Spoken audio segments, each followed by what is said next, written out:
आप सभी का स्वागत है। पिछले पार्ट्स में हम लोगों ने जो परिमेय संख्या पढ़ा था, जिसमें परिमेय संख्या के गुणधर्म में संवरक नियम पढ़ लिए थे। कौन नियम? संवरक नियम। ये पढ़ लिए थे परिमेय संख्या के गुणधर्म में संवरक नियम। आप हमारे चैनल पर अगर नए हैं तो पिछले पार्ट्स वाले वीडियो को जाकर जरूर देखें कि परिमेय संख्या, पूर्ण संख्या, ये सब क्या होता है। ठीक है, आज हम लोग पढ़ने वाले हैं क्रम विनिमय नियम। कौन नियम? क्रम विनिमय नियम। ये परिमेय संख्या का गुणधर्म है दूसरा। कैमा? दूसरा। तो हेडिंग दीजिए परिमेय संख्या का गुणधर्म। नोट्स अच्छे से बनाइए, पिछले पार्ट्स को देख लीजिए। दूसरा आज होगा मेरा हेडिंग परिमेय संख्या का गुणधर्म।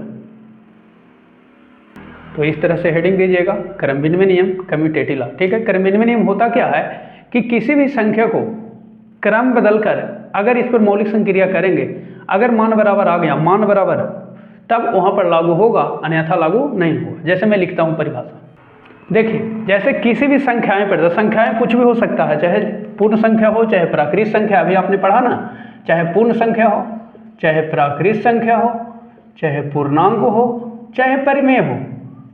ठीक है, किसी भी संख्या पर कहा कि क्रम बदल करके मौलिक संक्रिया करिए।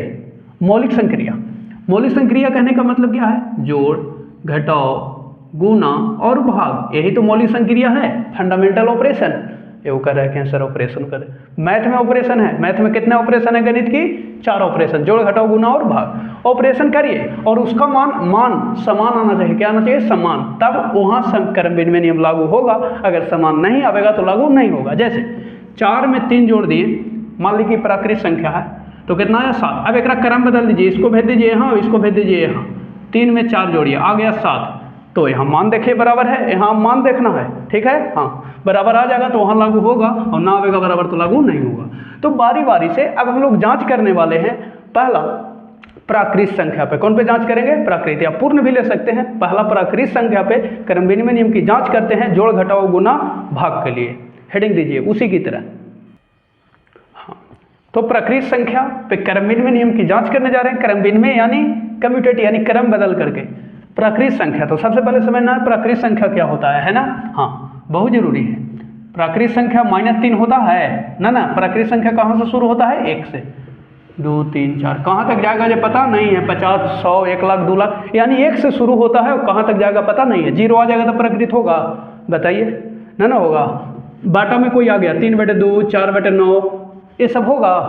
माइनस में कोई आ गया, होगा प्राकृत? बताइए ना होता है सर। तो जानना ना होगा कि प्राकृत बाटा में नहीं होता है, सिंपल 1 से शुरू होता है। क्लियर है? हाँ, चलिए। तो पहला हम लोग संक्रिया करने जा रहे हैं। गणित में 4 संक्रिया है, जोड़, घटाव, गुणा और भाग। बार बार मैं जोड़ दे रहा हूँ, बहुत सारे बच्चे नहीं समझ पाते हैं। तो पहला हम लोग जांचना है जोड़ पर। किसके लिए? जोड़। ठीक है, जोड़ के लिए जांच करने जा रहे हैं कि इस पे क्रम विनिमय नियम लागू होता है कि नहीं, प्राकृत संख्या के लिए। ठीक है, चलिए एग्जाम्पल। जैसे मान लिया कि 4 एक प्राकृत है और 5 भी एक प्राकृत है, दोनों को जोड़ दिया तो कितना मिला? 9, जो कि प्राकृत है। ये प्राकृत नहीं देखना है, 9। अब क्रम बदल करके जोड़िए। क्या बदल करके? क्रम बदलने का मतलब क्या है ना? समझ में आना? कैसे आया? खड़ा हो जी, यहाँ वो, आप यहाँ वहाँ जाइए जी। समझ में आया ना? जैसी कहे कहा कि वहाँ से उठ के चलो, तो पूरा अपना चल दिया वो लेके यहाँ, और यहाँ वाला कहाँ चल गया? वहाँ। हाँ, वही हो गया। क्रम बदल लीजिए, मतलब ये पूरा उठ के कहाँ चल जाएगा? यहाँ। ठीक है, और ये पूरा उठ के कहाँ चलावेगा? यहाँ। क्रम विनिमय यानी क्रम बदल दीजिए। तो 5 आ गया यहाँ और 4 चल गया यहाँ। अब कितना हो गया? 9। दोनों का मान बराबर है? बताइए, समान है दोनों जी?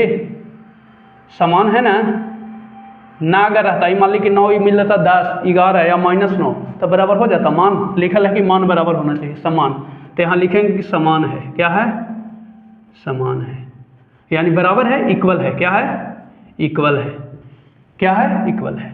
तो यहाँ कह सकते हैं कि जोड़ के लिए प्राकृत संख्या पर क्रम विनिमय नियम लागू होता है। इतना आसान था? हाँ, बड़ी आसान है, मक्खन एकदम हो जाएगा। घटाव के लिए देखिए, अब देखते हैं। मान लिया कि 4 ले लिया, अब एगो ले लिया 6, घटाना है ना? घटा दीजिए, कितना मिला? -2। ठीक है, अब इसी अंक को लेना है। एक बच्चा पूछ रहा है कि दूसरा अंक ना ले सकते हैं सर? ना, लिखा है कि किसी भी संख्याएं पर क्रम बदलकर मौलिक संक्रिया। सबसे बड़ी इंपॉर्टेंट बात है कि अलग अंक आप नहीं ले सकते, एकरे क्रम बदल करके ऑपरेशन करना है। एकरे 6 को इधर और 4 को इधर, अलग अलग ना। एकरे बदल के देखिए आता है कि नहीं इतना? -2। समझ में आया? हाँ, एकरे बदल दीजिए। यहाँ आ जाइए, यहाँ आइए। तो 6 अभी 4 चल गया कहाँ? वहाँ। कहाँ चल गया? यहाँ। क्लियर है? हाँ क्लियर है। अब कहो जी घटाओ घटाओ तो कितना मिल गया 2। अब कि 2 मिला, आप बताओ कि ये दोनों बराबर है जी। देखो अच्छा से देखो, बराबर है ना? 4 में 6 घटा तो कितना आ गया -2। 6 में 4 घटा तो 2 बराबर है। लिखेंगे समान नहीं है, बराबर नहीं है, नहीं है। तो बताओ घटाओ के लिए लागू होगा? इक्वल नहीं, नॉट इक्वल। क्या कर सकते हैं? Not equal, not equal. Clear है? इसी को लिख देगा कि 4 - 6 बराबर है 6 - 4। बताओ ये दोनों बराबर है जी। एक का वैल्यू आ गया -2, एक का वैल्यू आ गया 2, दोनों बराबर है। गलत ना लिखना है, कुछ लिखना है गलत। ऐसे भी लिखा रहता है तो आपको किताब में ऐसे लिखा रहता है, आप लोगों को समझ में ना आता होगा। अब आया ना समझ में? हाँ, कोई भी अंक ले सकता है, ठीक है। तो इस पे लागू नहीं होगा। इस पे जैसे और ले लीजिए कि मान लिया कि 5 में से 3 घटाया था 2, अब एक बदल दीजिए, 3 को इधर और 5 को इधर घटा दीजिए, कितना आ गया जी? -2। बराबर है? नहीं। मान लिया कि 8 में से 2 घटाया था कितना? 6, 2 को इधर लाइए, 8 को उधर, कितना मिल गया? -6। बराबर है दोनों देखिए ना वैल्यू ना बराबर है, तो इसलिए कहेंगे घटाओ पे लागू करें, बिन नियम प्राकृतिक संख्या के लिए लागू नहीं होगा, ठीक है। आगे देखिए तीसरा, गुना के लिए।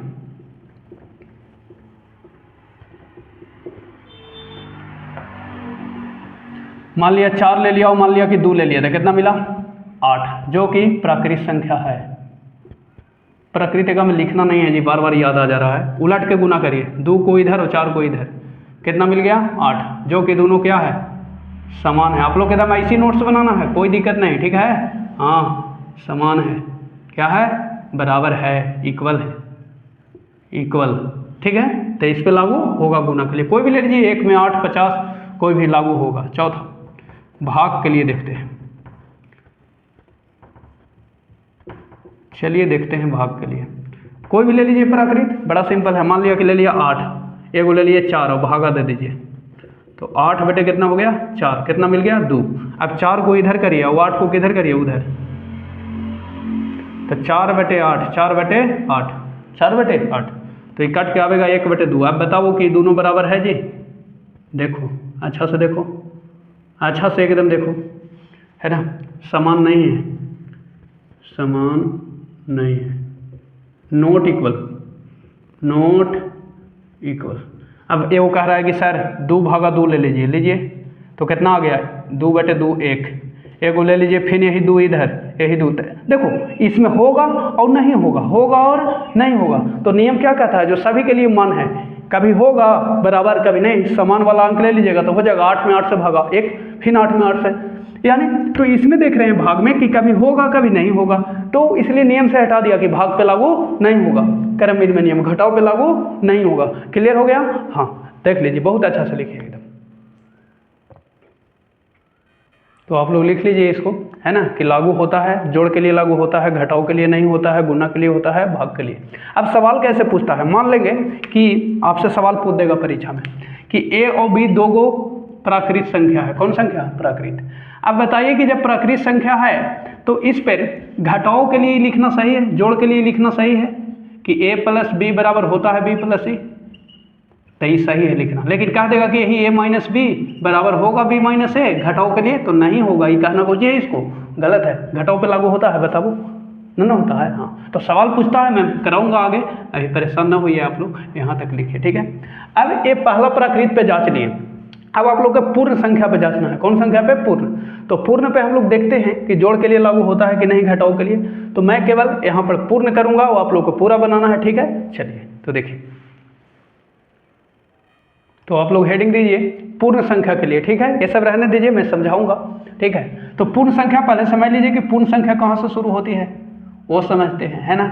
0, 1, 2, 3 कहाँ तक जाएगा जी? पता 0 से। तो सेम इसमें अब देखते हैं जोड़ के लिए। पहला किसके लिए? जोड़। आप लोग को बनाना होगा, ठीक है ना। हाँ बनाना होगा, अच्छा से बनाइएगा, कोई दिक्कत नहीं कि सर आप तो दिमाग लगा लिए हैं। नहीं नहीं, आप लोग भी दिमाग लगाइएगा, आप लोग पढ़िए ना अभी, है ना। मैंने देखा वैसे टाइम ओवर हो जाता है। तो कोई भी पूर्ण संख्या लीजिए, मान लीजिए 0 ले लिए वो 1, तो कितना मिलेगा? मिलके 1। फिर 1 को यहाँ लाइए इधर और 0 को कहाँ भेजिए? इधर, क्रम बदल के, तो 1 मिला। देख रहे हैं कि दोनों इक्वल है, क्या है? समान है, समान है, इक्वल।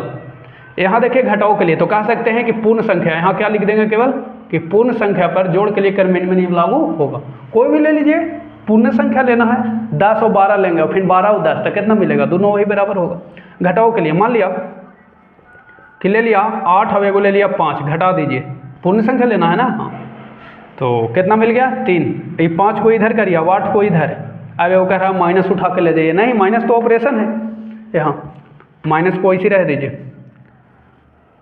ये आ गया इधर, ये चल गया इधर, तो कितना बचा जी -3। बताइए दोनों बराबर है, बताइए, लिखेंगे कि समान नहीं है, नॉट इक्वल, समान नहीं है, नॉट इक्वल, तो लागू नहीं होगा।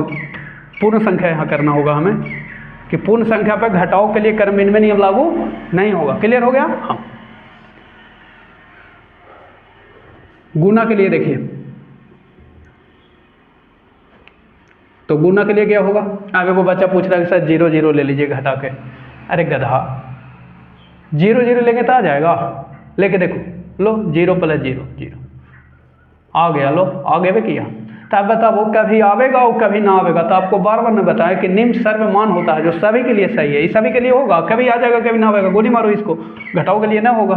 मैथमेटिशियन साहब कह दिए तो हमको जी है, उनके सामने कुछ नहीं, सोडा है 0, ठीक है ना। हाँ, अभी वो हंस रहा है कि सर 0 है, तो 0 नहीं है जी। देखो उसी चीज़ों को सोचो कि कितना सिस्टमेटिक तरीका से लाने में उनको मेहनत करना पड़ा होगा, और आप लोग जो हैं उनके बनाए हुए सिद्धांतों पे चल रहे हैं, उनको धन्यवाद करना चाहिए कि जिन लोगों ने प्रयास करके इतना सिस्टमेटिक तरीका से मैथ को लाया, कई करोड़ों वर्षों तक उन लोगों को मेहनत करने में लगा, और उनके ऊपर हम राज कर रहे हैं। कुछ बच्चे आजकल ऐसे ही हैं कि माता पिता के धन पे ऐश मौज कर रहे हैं, खिलखिला नहीं, अपना मेहनत पे खिलखिलाइए, है ना, तब आपको समझ में आवेगा। घूमना है था, जिस दिन कमाने लगेगा ना बाबू, तो याद आवेगा कि पैसा क्या होता है, खर्च करना। अभी खूब खर्च करते होंगे आप लोग, जो खर्च कर रहे होंगे जो हमको दे दीजिएगा, ज़्यादा होगा था, ले लिए पूर्ण संख्या। हाँ, फिर इसी को पलट के 3 को इधर और 4 को उधर, ऐ कह रहा है कि -3 ले लीजिए। बताओ गधा, पूर्ण संख्या -3 होता है, पूर्ण संख्या पर जांच करना है, पूर्णांक आवेंगे तो ना, कितना हो गया 12। ये बताओ समान है, हाँ समान है,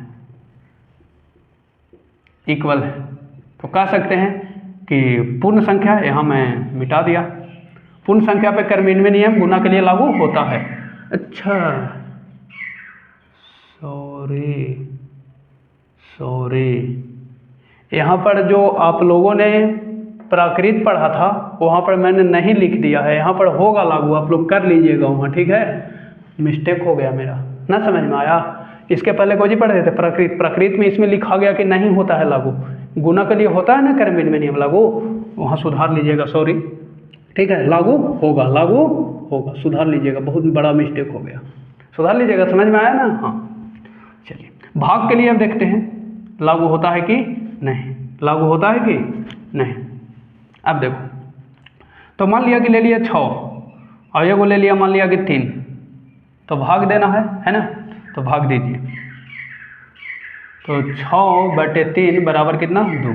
अब क्या करेंगे, 3 को इधर और 6 को उधर, तो 3 क्या हो गया आपकी, हो जाएगा 6/3 आपकी 3/6, तो 1/2, 3 दूनी 6। बताओ दोनों बराबर है जी, नहीं है, यहाँ लिख दो कि बराबर नहीं है, समान नहीं है, तो जहाँ नहीं होगा तो लागू नहीं होगा, तो नॉट इक्वल। इसीलिए भाग के लिए प्राकृत संख्या पर जो होगा पूर्ण है ना, यहाँ पूर्ण संख्या पे लागू नहीं होगा। क्लियर हो गया। हाँ, तो उसमें भी सुधार लीजिएगा, जो यहाँ पूर्ण संख्या के लिए काम हो रहा है वही था प्राकृत के लिए, ठीक है, जिसमें हमने गलती कर दिया था, आप लोग अच्छे से सुधार लीजिएगा, ठीक है। तो घटाओ के लिए लागू नहीं हुआ और भाग के लिए लागू नहीं हुआ, पूर्ण संख्या पर क्रम विनिमय नियम। क्लियर। अब हम लोगों का तीसरा होगा पूर्णांक पर, तो पूर्णांक पर भी सेम प्रोसेस होगा, लेकिन हम लोग देखते हैं वैल्यू बराबर आता है कि नहीं। तो सी मेरा होगा पूर्णांक संख्या पे, हेडिंग दीजिए। अब हम लोगों का सी नंबर जो होगा पूर्णांक संख्या पे जांचने जा रहे हैं क्रम विनिमय नियम, क्रम बदल गए, तो पूर्णांक के बारे में जानना होगा, प्लस में भी होता है और माइनस में भी होता है।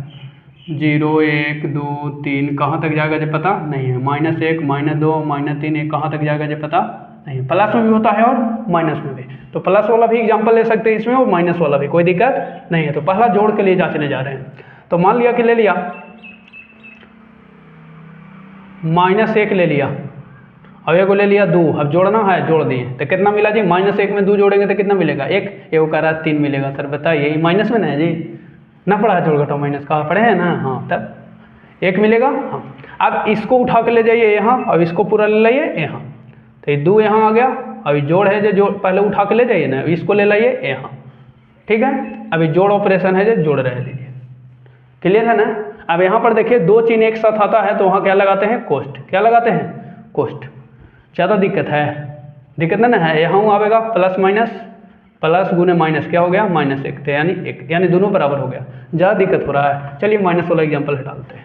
आप ये भी रख सकते थे, जैसे ले लिया कि मान लिया कि 3, अब को ले लिया 2, कितना मिला 5, 2 को ले लाइए इधर और 3 को ले लाइए इधर, 5 मिला, दोनों बराबर है, हाँ बराबर है, समान है, इक्वल है, इक्वल है। तो यहाँ कह सकते हैं कि पूर्णांक संख्या पर, यानी पूर्णांक संख्या पर जोड़ के लिए कर्मनिर्मित नियम लागू होगा। अब देखिए घटाओ के लिए, किसके लिए, घटाओ। मान लिया कि ले लिया 6 और ये को ले लिया 4, क्या ले लिया 4, अब घटा दीजिए तो कितना मिला 2। अब 4 को इधर क्रम बदलना है ना, और 6 को इधर और घटा दीजिए, कितना मिला -2, कितना मिला 4 में 6 घटा -2। अब बताइए किस पे लागू होगा, घटाओ पे कर्मनिर्मित नियम पूर्णांक के लिए इक्वल नहीं है, समान नहीं है, समान नहीं है, नॉट इक्वल। तो यहाँ कह सकते हैं कि पूर्णांक संख्या पर, यानी पूर्णांक पर घटाओ के लिए कर्मनिर्मित नियम लागू नहीं होगा। गुना पे देखते हैं, 6 ले लीजिए, अब एगो -2 ले लीजिए, कितना आ गया -12, -2 को इधर और 6 को उधर, कितना आ गया -12, यानी दोनों क्या है, समान है ना, हाँ समान है, इक्वल है पूर्णांक संख्या पर, किसके लिए, पूर्णांक संख्या पर, इसलिए इसके लिए लागू होगा कर्मनिर्मित नियम। आपसे सवाल पूछा जाए कि पूर्णांक के लिए कर्मनिर्मित नियम लागू होता है, तो हाँ होता है। भाग के लिए देखते हैं, मान लिया कि 6 ले लिया और भागा ले लिया 2, तो 6/2 कट के कितना आ गया 3, अब 2 को इधर और 6 को उधर, तो 2/6 कट के आ गया 6 3, 1/3, बटा में ना 3 है, हाँ।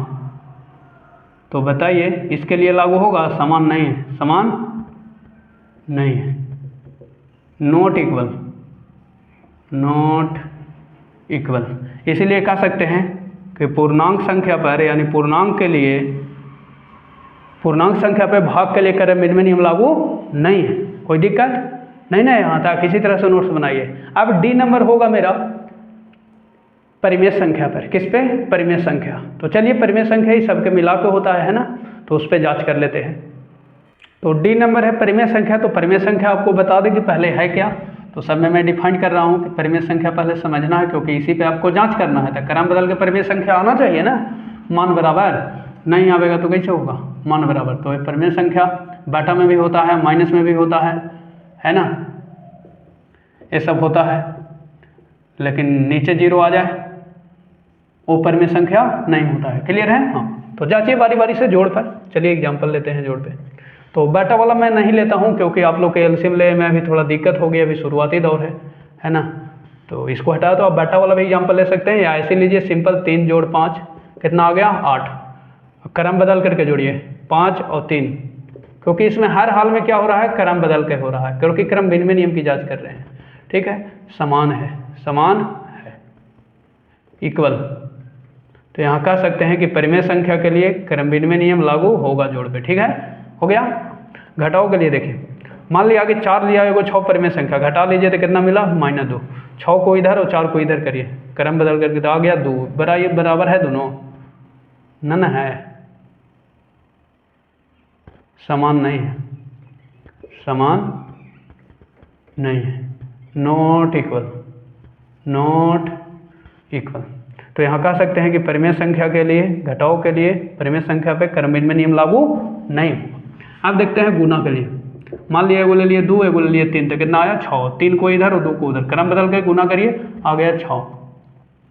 तो यहाँ क्या देख लिए, समान है, समान है, इक्वल। तो इसीलिए कह सकते हैं कि लागू होगा, परिमेय संख्या के लिए लागू होगा। कोई दिक्कत ना है, पूछना है जी ना। चलो, तो परिमेय संख्या पर गुना के लिए क्रम विनिमय नियम लागू होगा। भाग के लिए देखते हैं, तो ले लीजिए कोई भी 8 और एगो ले लीजिए 4, भागा दे दीजिए तो 8/4 यानी कट के आ गया 2, नीचे 1 तो 2/1 इसी को लिख सकते हैं 2। अब 4 को इधर और 8 को उधर करो, क्रम बदल गए तो 4/8 ये आ गया 1/2। अब 1/2 को 1/2 लिखेंगे, ऐसे ही रहेगा। तो ये देखिए कि दोनों बराबर है, समान नहीं है, समान ये 2 है, ये 1/2 है। अब वो पूछ रहा है कि सर 2/1 को 2 लिख सकते हैं? हाँ इसको लिख सकते हैं, लेकिन 1/2 को खाली 2 नहीं लिख सकते, ये गलत है लिखना, ठीक है। हाँ ये सब समझिए, बहुत सारे बच्चे गलत, समान नहीं है, इसीलिए कह सकते हैं कि परिमेय संख्या पर भाग के लिए क्रमविनिमय नियम लागू नहीं होगा। कोई दिक्कत है यहाँ तक तो बताइए हम लोगों को, ना दिक्कत है? आप लोगों को दिक्कत एकदम नहीं होना चाहिए, आप लोग के लिए बड़ी मेहनत कर रहे हैं। हमारा चैनल को थोड़ा सपोर्ट करिए, आप लोग बहुत सपोर्ट करिए, शेयर करिए, अपने मित्र दोस्त सगरों एकदम शेयर करिए, ठीक है। तो देखिए कुछ क्वेश्चन है आप लोगों के लिए, प्रयास कीजिए, है ना। निम्नलिखित सारणी को पूरा कीजिए, क्रमविनिमय नियम। तो इसमें पूरा में आपने यही देखा, चाहे प्राकृत के लिए पढ़ें, चाहे पूर्ण संख्या के लिए पढ़ें, चाहे पूर्णांक के लिए, चाहे परिमेय संख्या के लिए, सब में देखा कि जोड़ और गुना पे केवल लागू होता है क्रमविनिमय, घटाओ और भाग पे लागू नहीं होता है। क्लियर? तो बस ये तो आसानी से बन जाएगा, वाह, ठीक है ना। परिमेय संख्या के लिए लागू होता है, जोड़ के लिए, घटाओ वाला में व्यवकलन मैंने घटाओ होता है, तो इसमें हो जाएगा कि लागू नहीं होता है, इसमें हो जाएगा होगा, उसमें लिखा जाएगा नहीं। फिर पूर्णांक पे वही हो जाएगा हाँ, एक में नहीं देले है तो ठीक है। ये देखिए यहाँ भरना है, होगा गुना पे लागू, और ये घटाओ पे भाग पे नहीं होगा। पूर्ण संख्या के लिए भी वही होगा, जोड़ के लिए होगा हाँ, इसमें हो जाएगा व्यवकलन के लिए नहीं, इसमें ठीक है देले, ये भाग के लिए हो जाएगा नहीं। फिर प्राकृत पे के लिए, योग के लिए होता है लागू, बताइए नहीं ना होता है कि होता है? होता है, बहुत अच्छा होता है जी। फिर देखिए व्यवकलन यानी घटाओ के लिए नहीं होगा, गुना के लिए, गुणन यानी गुना के लिए होगा, भाग के लिए नहीं होगा। इस सारणी को आप लोग को लिख लेना है, बहुत इंपॉर्टेंट है, ठीक है। अब साहचर्य नियम पढ़ना है, ठीक है। तब पूर्ण संख्या, फिर हम लोग पूर्णांक प्राकृत परिमेय के लिए जांचेंगे, ठीक है। आज के लिए फिलहाल इतना ही। Thanks for watching this video. अगले पार्ट में मिलेंगे तीसरा साहचर्य नियम, है ना, जो दूसरा ऊपर देख रहे हैं कौन सी है, ठीक है। चलिए।